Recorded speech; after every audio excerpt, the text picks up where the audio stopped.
नमस्कार मित्रों, भगवत चर्चा में एक बार फिर आप सबका स्वागत है। हम लोग भगवत गीता के 16वें अध्याय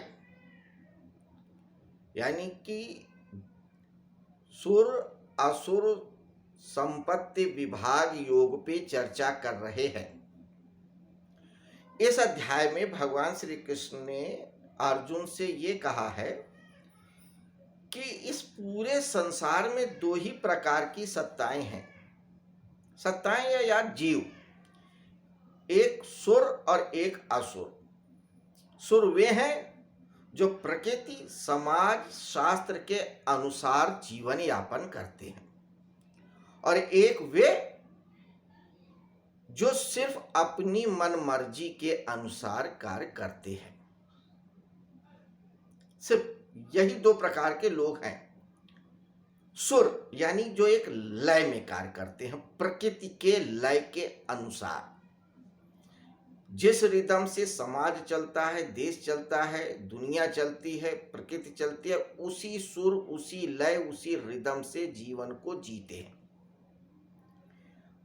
और दूसरे वे जो इसके विपरीत होते हैं। जो विपरीत है वही असुर है, वही राक्षस है, वही दानव है। और जो इसके अनुसार है वही देवता है। ये तो क्लियर। अब जो सुर है यानी कि जो प्रकृति के और सिद्धांत और शास्त्र के अनुसार चलते हैं, उनके क्या लक्षण हैं, उन लक्षणों को बताते हुए इस शास्त्र की या इस अध्याय की शुरुआत करते हैं भगवान श्री कृष्ण। शास्त्र इसलिए कह रहा हूं कि भगवान श्री कृष्ण ने स्वयं इस अध्याय को शास्त्र कहा है। जो ज्ञान इस 16वें अध्याय में दिया है उसको शास्त्र की संज्ञा दी है। शास्त्र शब्द बना है शस्त्र से। शस्त्र मतलब जिससे किसी चीज को काट दिया जाए, औजार। 15वें अध्याय में भगवान श्री कृष्ण ने यही कहा था ना कि असंगता रूपी तलवार से संसार रूपी वृक्ष को काट दो तो परमात्मा से जुड़ जाओगे। तो जो असंगता रूपी, ज्ञान रूपी शस्त्र है वही शास्त्र है। तो उस ज्ञान को शास्त्र कहते हैं, इसलिए मैंने भी यहां पे शास्त्र शब्द को कहा। तो 16वां अध्याय ऐसा शास्त्र है जिसमें कि भगवान श्री कृष्ण ने प्रकृति, शास्त्र और समाज के नियम के अनुसार चलने वालों की विशेषताएं बताई हैं, लक्षण बताए हैं, आदतें और व्यवहार बताया है, और जो इनके विपरीत है उनके लक्षण, आदतें और विचार बताए हैं, विस्तार से बताए हैं। तो 2 श्लोकों में इस अध्याय के पहले और दूसरे श्लोक में 9 लक्षण बताए हैं सुर लोगों के, देवताओं के। उसी क्रम में आज हम तीसरे श्लोक पे चर्चा करेंगे जिसमें कुछ और लक्षणों की बात कही है। तो आइए हम तीसरा श्लोक देखते हैं, उसमें कौन कौन से लक्षण बताए हैं भगवान ने सुर के, देवताओं के। तो कहते हैं भगवान श्री कृष्ण इस तीसरे श्लोक में, तेजः क्षमा धृति शौचम द्रोहो नातिमानिता भवन्ति संपदम दैवीम अभिजातस्य भारत। तेजा यानी प्रभाव, क्षमा 2, धैर्य 3, शरीर की शुद्धि 4, वैर भाव का न होना 5, मान को न चाहना 6। ये 6 लक्षण और बताए हैं। 9 पहले श्लोक में, 9 दूसरे श्लोक में, और 6 ये। 9 दूना 18 और 6 24। 24 लक्षण बताए हैं। सांख्य के 24 तत्व हैं। वो एक अलग बात है, इससे आप जोड़ें ना जोड़ें, लेकिन ये 24 सूत्र बताए हैं, लक्षण, जिन्हें सूत्र आप समझ सकते हैं कि ये जो गुण हैं ये देवताओं के अंदर पाए जाते हैं। तेजा मतलब प्रभाव, यहां सात्विक प्रभाव से तात्पर्य है। जो सात्विक व्यक्ति होता है, जब उसके संपर्क में कोई व्यक्ति आता है तो उनके प्रभाव से अछूता नहीं रहता है। हालांकि जो असुर होते हैं उनके प्रभाव में भी व्यक्ति आ जाता है, लेकिन वो अस्थायी रहता है, बहुत लंबा नहीं रहता। क्यों? क्योंकि जो असुर होगा उसके स्वार्थ आज नहीं तो कल हावी हो जाएंगे। वो आपसे संबंध ही तभी बनाएगा जब उसका स्वार्थ सिद्ध होगा। और जैसे ही व्यक्ति को पता लगेगा कि ये तो स्वार्थ की वजह संबंध बना रहा है, अपने लाभ को देखता है, तो आप उसके प्रभाव से मुक्त हो जाएंगे।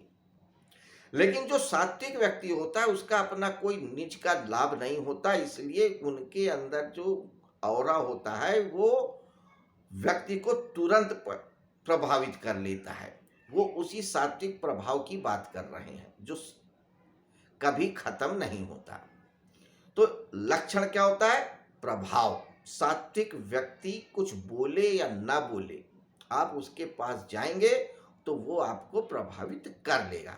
जैसे चुंबक के पास लोहा जाएगा तो वह चुंबक उसको आकर्षित कर लेगा, अपने से जोड़ लेगा।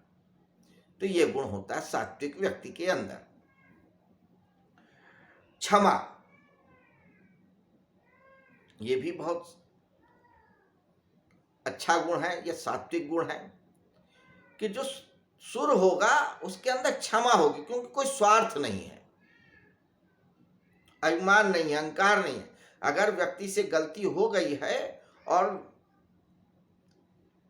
क्षमा मांग लेता है सात्विक व्यक्ति से, तो वो क्षमा भी कर देते हैं, मन में नहीं बैठते या रखते। तो जो व्यक्ति आपसे मिले और ये कहे कि उस सामने वाले ने हमको जो धोखा दिया, जो गलत कहा, मैं उसको भूला नहीं हूं, उसका बदला लूंगा, तो आप तुरंत समझ जाइए कि वो सात्विक तो कतई नहीं हो सकता, सुर तो कतई नहीं हो सकता, असुर ही होगा।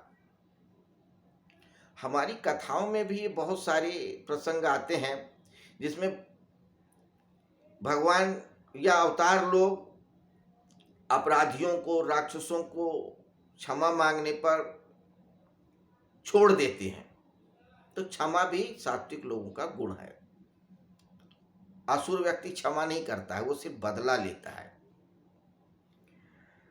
धैर्य और शरीर की शुद्धि, धैर्य होता है। जो असुर होंगे उनके अंदर धैर्य नहीं होगा, हर चीज वो तुरंत पाना चाहते हैं, तुरंत करना चाहते हैं, वो रिजल्ट को अपने सामने देखना चाहते हैं। सात्विक व्यक्ति के साथ ऐसा नहीं होता है, सुर के साथ नहीं होता। वो कोई भी कार्य करेगा तो बस कर देगा, फल की इच्छा ईश्वर पे छोड़ देगा, क्योंकि वो जानता है कि कर्म करना ही मेरे अधिकार में है, बाकी फल देना तो ऊपर वाले के हाथ में है।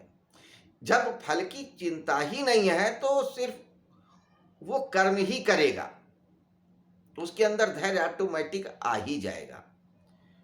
धैर्य के लिए उसको कुछ करना नहीं होगा, वह उसका स्वाभाविक गुण ही हो जाएगा, क्योंकि उसे कुछ चाहिए ही नहीं, कर्म करना है तो कर रहे हैं। आदमी के अंदर अधैर्य ही तब आता है जब उसके अंदर कुछ पाने की चाह होती है, चाहे वो किसी रिजल्ट को देखने की हो, सम्मान पाने की हो, किसी वस्तु को पाने की हो, तभी अधैर्य होगा। अगर फल की या रिजल्ट की कोई चिंता नहीं तो धैर्य उसका गुण रहेगा ही रहेगा। वैर भाव न होना, क्षमा व्यक्ति तभी करेगा ना जब वैर का भाव नहीं होगा। लेकिन इसको अलग से इसलिए कहा है कि कोई व्यक्ति गलती कर दिया या किसी ने कोई अपराध कर दिया तो व्यक्ति छोड़ देते हैं, क्षमा कर देते हैं, वैर को पाल के नहीं रखते। मान को न चाहना, जब किसी बात की इच्छा नहीं है तो सम्मान की भी इच्छा नहीं होगी, ऑटोमेटिक है। लेकिन वो थोड़े छोटे भावों को अलग अलग करके भगवान श्री कृष्ण इसलिए बता रहे हैं क्योंकि हम लोग इशारे को बहुत बार नहीं समझ पाते हैं। अगर यहाँ पे सिर्फ सात्विक भाव की बात कह देते तो भी व्यक्ति को समझ जाना चाहिए, लेकिन हम लोग तो ऐसे व्यक्ति हैं कि जब तक कोई विस्तार से नहीं समझाए तो भी नहीं, तो समझेंगे ही नहीं। इसलिए एक एक भाव को बता रहे हैं कि नहीं, ये भी गुण होना चाहिए, ये भी गुण होना चाहिए, ये भी गुण होना चाहिए। ये सभी दैवी संपदा को प्राप्त हुए मनुष्य के लक्षण हैं। तो तेज, क्षमा, धैर्य, शरीर की शुद्धि, वैर भाव का न होना, मान करना चाहना, ये सब दैवी संपदा के गुण हैं जो सुर लोगों के अंदर होते हैं। तो इस 16वें अध्याय के इन 3 श्लोकों में शुरुआत के भगवान श्री कृष्ण ने सुर संपत्ति वाले लोगों के लक्षणों को बताया। अब चौथे श्लोक में क्या प्रसंग शुरू करते हैं, ये हम कल की चर्चा में देखेंगे। तब तक के लिए आपसे आज्ञा चाहेंगे। नमस्कार, शुभ रात्रि। कल फिर मिलते हैं इसी समय, इसी जगह, नए श्लोक पे चर्चा करने के लिए, इस 16वें अध्याय की, जिसमें 24 श्लोक हैं। नमस्कार, शुभ रात्रि।